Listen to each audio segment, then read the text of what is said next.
Həyatda bəzi insanlar var ki, onların yoxluğu ilə zaman dayanır. Ata da həmin insanlardandır. Ata yalnız ailənin başçısı deyil, həm də övladın gücü, dayağı, inamı və həyatda arxalandığı ən möhkəm dağdır. Bugün mənim rəhmətlik atamın doğum günüdür. O, bu dünyada olmasa da xatirələri hər gün bizimlə yaşayır. Atamın səsi, baxışları, nəsihətləri, zəhmətkeş əlləri və ailəsinə olan sevgisi heç vaxt unudulmur. İnsan illər keçsə də anlayır ki, ata sevgisinin yerini heç nə vermir. Atalar övladları üçün səssiz qəhrəmandırlar. Onlar çox zaman öz yorğunluqlarını gizlədib ailəsinin xoşbəxtliyi üçün yaşayırlar. Biz balaca olanda onların necə böyük fədakarlıqlar etdiyini tam anlamırıq.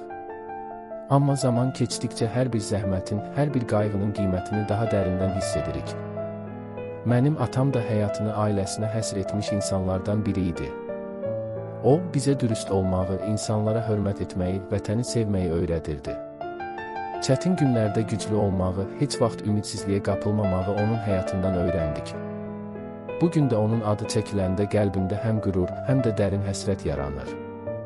Atasını itirən insan anlayır ki, dünyanın ən ağır hisslərindən biri ata həsrətidir.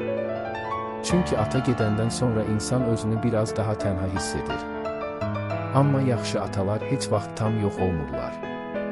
Onlar övladlarının davranışında, sözlərində, xatirələrində yaşamağa davam edirlər. Bugün atamın doğum günündə onun ruhu qarşısında baş əyir. Allahdan ona rəhmət diləyirəm. Məkanı cənnət olsun. Bizə qoyduğu ən böyük miras isə insanlıq, vicdan və ailə sevgisidir. Rəhmətlik atam, doğum günün mübarək, səni unutmadıq və heç vaxt unutmayacağıq.